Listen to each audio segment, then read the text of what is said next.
Welcome back, folks. It's another episode. It's about payroll. Oh my gosh, up to episode 212. Yeah, Who would have who thunk would it, have thought it? right? We would have thought What's up, it. Walt? How you doing, We sir? thought it, No, we did it. We did it in the beginning. That's what I'm saying. It was like, right? We were like, oh, we're going to run out of payroll stuff to talk about.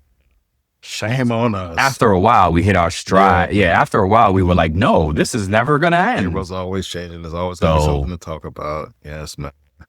for sure, I'm man. And it's so, I feel like we're in so exciting place right now. Sorry yeah, to no, cut you you're off. good, man. Like I'm excited. I'm looking forward to a lot of the great things that we have on tap for ourselves and things to come.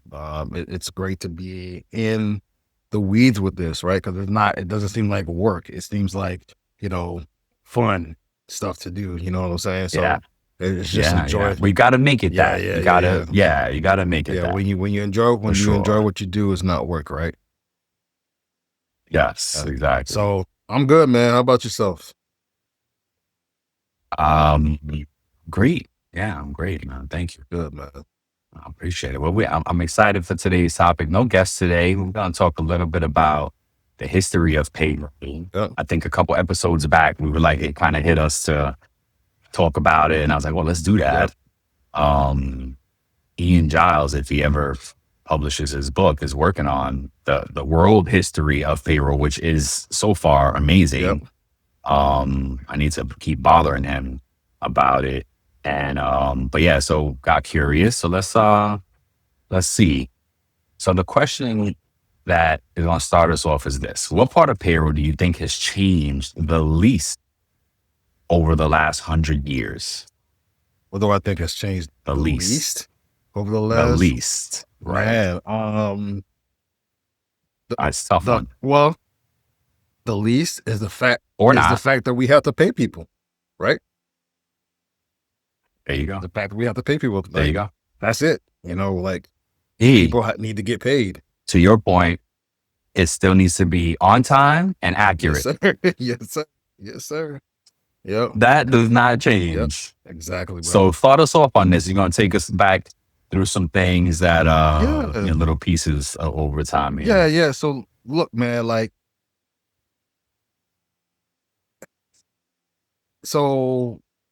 which I guess in your mind, which payroll law has had the biggest impact on our profession? Oh, I think that's FLSA Okay. Okay. for sure. Yeah, definitely. Yeah, yes. Mhm. It set the minimum wage Yep, standard, Yep. right? OT, all those different things. Mhm. Yep. Salary, hourly, all those different things. Yep, exactly. I think also it covers child labor laws. Yep. So that's huge. Mhm. Unless you work for your parents, you can't abuse the child with labor. Yep. What else? Yeah, man. So look, I guess in terms of, let me ask you this question then, like if you could travel back in time and work in any payroll decade, which would you choose and why? Hey, let's see if I any payroll decade.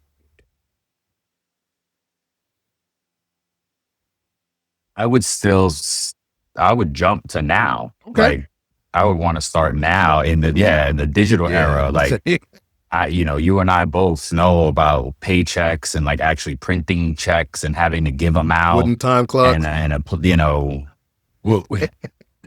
I never seen no wooden time clocks, but yes, we had a guest that told us about wooden time clocks, and that was crazy. Yeah. I did see my mom's, like I would go to work for my mom sometimes, not go to, but be there for some reason and see like those punch cards. You see it on TV as well. That's old school. And the fact that some places still have those is crazy. Yup. It is. What else? So do you feel like overtime compliance is more confusing today than it was like decades ago? don't even know what it was decades ago. Um, I wonder what, and I think again, that's also FLSA, which established in 1938. So pre 1938, there probably wasn't even no such thing as overtime. Okay. I think it's probably just as confusing as it is now as it was then, Okay. because now with the OB3, Yep. it's forcing payroll professionals to really make sure they understand Yep. overtime, and you have to overstand. You can overstand it too. You have to overstand regular rate of pay, Yep. which plays into it. So it's really forcing us to re-examine and revisit what overtime even meant and how it means and how it's played out in visually calculations, all that, to stay in compliance. It again, the OB3 is just reinforcing the FLSA in some parts of it. So probably just as confused now as they were when they first implemented it. Yeah, it's always For it's real. always changing, right? Like, so there's always going to be questions, always things to ask. So, like, yeah, it's probably more confusing now, like you said, just as confusing, when it first came out. Yep. So, before I pass it back to you for the questions, do you think that payroll professionals get enough compliance training?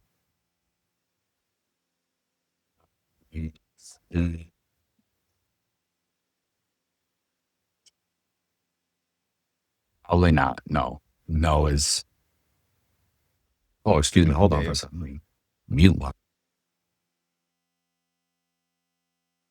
Yeah, I have to agree with you, because I think a lot of the stuff I've learned, I had to learn through trial and error, and crucible of the fire, whatever. Like, so, Yeah, it's, yeah, and it's very interesting because I just, someone just asked me, I was talking about the CPT program. I was talking to Troy Markuson, the payroll nerd, and we were talking about, again, just we need new blood in payroll, exciting different initiatives that we're going to help each other out with getting new blood into the workforce. And not only that, but into payroll, right? Not just the workforce, but specifically into payroll. So on that line, I was talking to a group of business owners yesterday, and I was just like, hey, looking for folks that are looking to pivot, career change, new grads, la la la. Here's the program, the CPT. We get them in entry level, teach you inside, getting them excited. And someone reached out right after the meeting. He was like, hey, my daughter just graduated, got a BA, and kind of like doesn't know where to go with it. And which often happens. You get a yes, 4-year degree, and now you're like, all right, well, now what? yes, Because you forgot to focus on what you were going to do after, or they did, and maybe the job market is not working out the way they thought. So she saw the CPT program. She's like, wow, this looks good, asking questions. And she's like, is this necessary to get a job in payroll? And I said, no, it's not. But because there aren't any set requirements like accounting, legal, medical, pre-need, right? If you do something in these other fields, there are specific requirements that you have to get into or take and become certain to get into payroll, into that occupation. There isn't really that in payroll. So I was like, a lot of companies just make things up and create their own standards, and that doesn't always work out. I said, with her degree, if she got certified with the CPT, it would make her an outstanding candidate. And that's the game changer for it, right? And now what we're talking about, what we're working on is getting the graduates in front of companies that are looking for new payroll talent. yes, bro. So that is going to be a game changer Yes. for us and the program.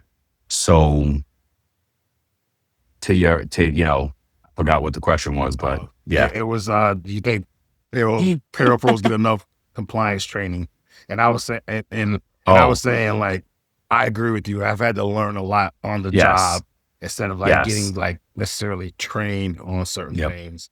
I've gotten some training, Yep. but like the basics, like they basically say, hey, point you in the right Yeah. direction. Hey, go to FLSA and find out, go to the state site and find out or Yeah. whatever. So Exactly right. And we are we need to change yeah, that, right? yeah, We need to change that. We need to be able to set a standard and a path and an education path um, that could be free yeah, because there is one, yes, yeah. right? There's a free education path. It takes a little bit more work and Mhm. intention, but there is a free one. Or you can follow the established, education paths that are out there. Not many, but come to career learning. We got an alternative out there for payroll learning. Um, and I have a lot of thoughts around this. What I wanted to share real quick though, before we move on, is in the see I found like a little snippet about early days of payroll. It says early America payroll was relatively informal. Many people worked on farms, family businesses, independent tradespeople, or apprentices. Compensation might include cash, food, housing, land, supplies, or share of whatever the business produced. An employee might be paid by the day, by the task, or by the amount of work completed. As the country became more industrialized during the 1800s, factories, mines, railroads, and large businesses began employing hundreds and eventually thousands of workers. That growth created the challenge and is probably the birth of the modern day payroll, because now you needed to pay them accurately, hours. It started with it birthed the ledgers and calculations and things like that. So this little interesting tidbit about the early days of it all. Nice, man. All right, some questions. So technology then versus now, Yeah. right?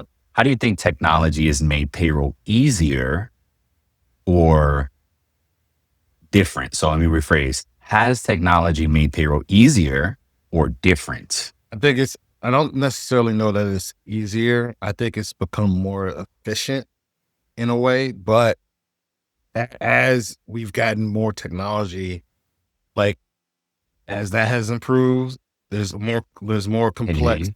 complexities that have come in, right? And so I think that payroll has always been complex, and it depends on the environment you're in too, right? Like you can be at a place that doesn't have all the different departments and layers and all these different nuances that you have to necessarily worry about at other places. And it could just be a lot of different moving parts, right? There's so many things that make up payroll and go into it. So I don't necessarily think it's become easier. I think I'm going to the latter part, and that it's just different now. How about you? Yeah. Yeah. Well, to that end, I'll share a little bit of tidbit. Mhm. So for much of the 20th century, payroll remained heavily dependent on paper. Employees completed paper forms, supervisors approved paper time cards, payroll clerks used adding machines and printed tax tables. Checks were printed, signed, sorted, and distributed. Employees often received a physical paycheck with a detachable pay stub. We know those days. Mhm. Um, Yeah. my son said the other day, "Oh yeah, back in the 1900s," and I was like, "1900s in 1995 or something? Like what in the hell?" But yeah, computers became more widely available during the second half of the 20th century. Payroll processing began moving into computerized systems, ADP being one of the first like pioneers in that space, because their original acronym standard for automated data processing. Now they changed it to something people. Yeah. Yeah. Um, right. So large employers were among the first to use mainframe computers to calculate payroll. Over time, payroll service providers and software companies made automated payroll processing available to smaller businesses. Computerization improved speed, consistency, and reporting, but it also introduced new risks. And that's where we're at now. Still with it, a system could process thousands of payments quickly, but it could also process thousands of errors quickly. automation did not eliminate the need for payroll professionals. Much like today, AI is not going to eliminate the need for payroll professionals. It is going to change, just to your point. It's not making it easier, it's going to make it different. Yeah. So, yeah. Um, Let me see. What else I want to ask you here? What's one piece of payroll technology you couldn't live without? Oh. Interesting. Um, I think because I used to have to, and I don't necessarily know if it's technology, but I think that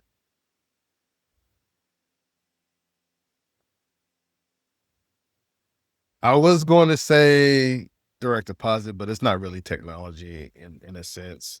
No, that's the technology. But I'm gonna say like reporting tools. Like I think that Oh, that you can't live without. Yeah. because Yeah. if you No doubt. Good ones. if you didn't have that, think about the manual work you would have to do and like all the different things. Like like try to imagine having to key the data in for thousands of employees. If there was no Excel, if there It's was no nuts. reporting tools and stuff like that, you just had to like key everything into Yeah. It'd be Word. much Yeah, different. yeah, you know what I'm saying? Yeah. No, yeah. Nobody would need reporting. Oh, well, yeah, let's just see what What about happens. you? Um, one payroll I couldn't live without. Yeah. Excel. There you go. Excel. Um, what's the most overrated payroll technology? Overrated? Overrated payroll technology. Am I gonna get in trouble when I say this? Um, What? in a sense, this might be controversial. AI, Cut it out. AI. AI overrated. No, I think you're right at this moment. It's overrated for payroll. Because we're now just years later. AI has been around for a long time, but the AI, in the sense that we know it now, has not really impacted payroll in a big way yet. It's starting it, right? Remember last episode, I reported on that company that is unleashing it in its tax compliance calculations. So that is a major push forward. So now I believe we're going to start to see that needle move a bit. But up until right now, it absolutely overrated. Oh, we have all of the vendors. We have AI. Really? Let me see. Oh, it's a great chatbot. It finds, okay. That's what I thought. This is a good one. What's one technology you wish existed, but doesn't? Oh, okay. So I would say if I could dream up the perfect technology for payroll, I would say that in my head, I would want a technology that could um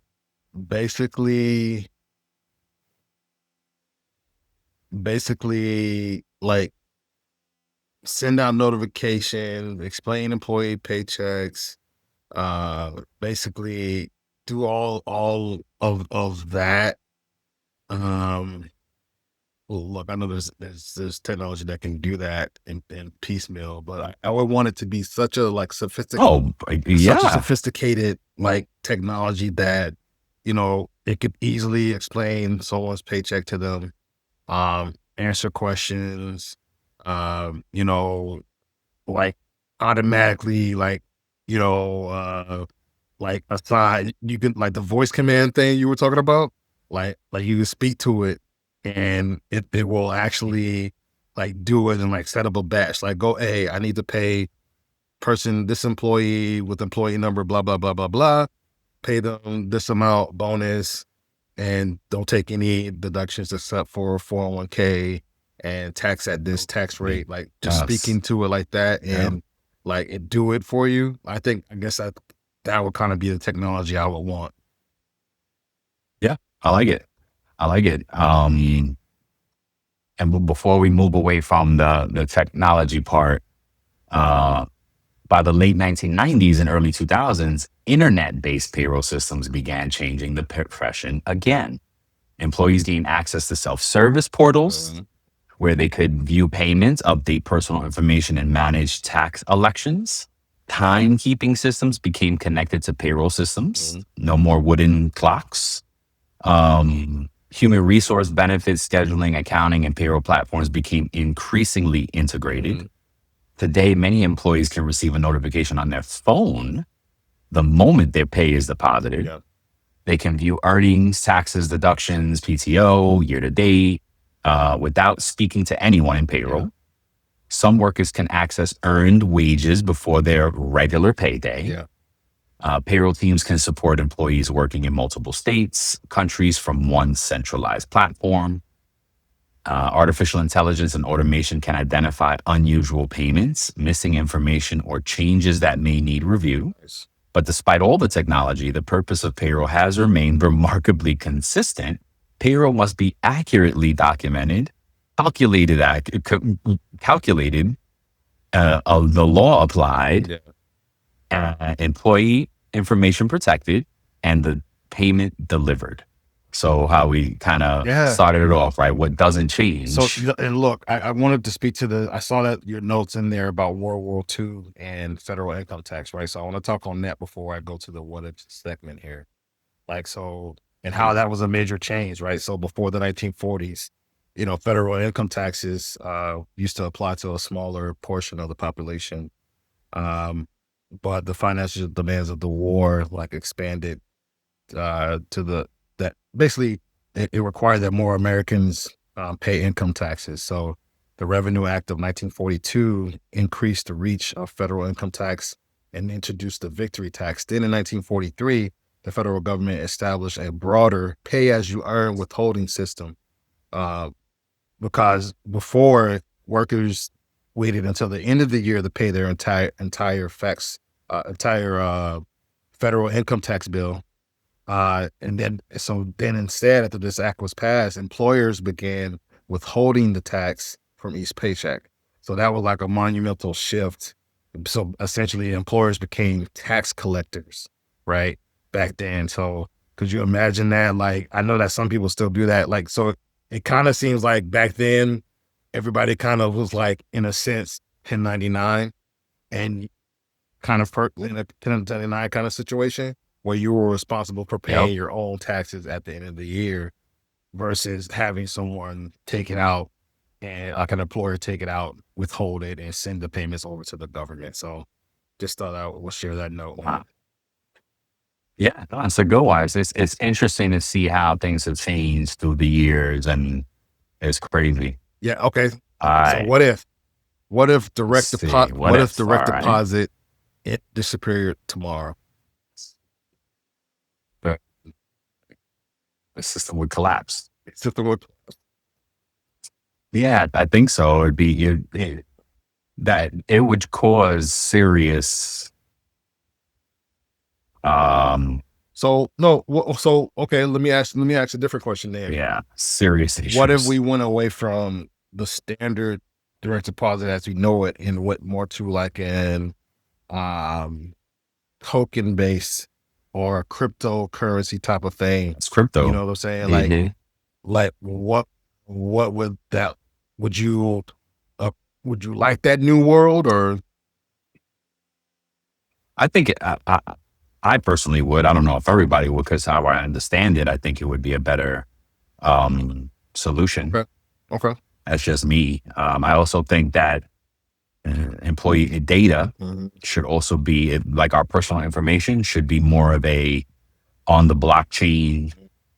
We control, because the way I learned it once, as we were talking through crypto and payroll, is if our information was on the blockchain, it would be one source. It would be imagine one document in the world that had our database, if sophisticated, has our information, and we would control who had access to that one document database. And then, yep, I'm going to give you temporary access to my token blockchain data. and then you'll get out, you'll get what you need and get out. As opposed to, we have to keep entering our information in all these systems, in all these places. Yeah. That creates the dark web, Yeah. and why our information is out on the dark web. Yeah. As opposed to, it could be in one place that we can secure and monitor that security in one place and only give access as we deem necessary. Yep. I think that's the better solution. And yeah, I think moving the money over a blockchain or in that manner where it's not, how can we say, it's not fiat currency, but there's so much impact there that I don't even understand, rates, currency rates, banking, that. But yeah, that's my take on it. What if everyone was paid daily? I think we're trying to move into that. Employees had it their way. We would move to that model now. Earned wage access is almost creating that scenario. I think it would be fine if we had the sophistication technology, we run it. I feel like it would still need to be a day in arrears at least. I kind of feel like that as well, because I feel like the more important thing, instead of being paid daily, is to get everybody, or mostly everybody, because there's going to be people who are going to do whatever they want to do, or just hard headed or whatever, and people are going to make mistakes, right? And so, like, I think I would rather see a place where employees have financial literacy, understand those things, versus, oh yeah, it sounds nice to get paid daily, but if you're not responsible with those funds, whether you're paid daily, bi-weekly, semi-monthly, monthly, don't matter. Like you're going to be bad with money either way. So I would like to see that instead. Exactly right. I like that, no doubt. What if taxes were eliminated? You can. I think that's a pipe dream. I think that there needs to be some. Yeah. The system needs to be overhauled, but we have to have the infrastructure that everybody, you have running water, you have a sewage system, right? You use bathrooms, you have electricity. Yeah. To have those things, you have to pay a government or a governing body to help create the infrastructure. Yeah. Is the system broken? Yes, of course, absolutely. Yeah. Corrupt, broken, all kind of things. But we need that.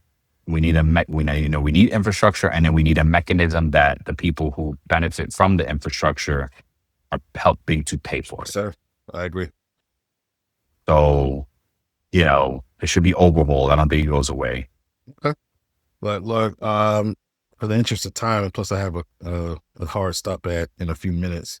Oh yeah, no doubt. Let's wrap it up. Go to hot takes. Go to hot takes. Whatever we jump down. Go to hot takes for me. So let's see. Payroll is more HR than finance. What do you think? Is that a hot take? I think I'm opposed to that. I think payroll is more financed than HR. Okay. Every payroll professional should know employment law. Yes, as much as possible. Yes.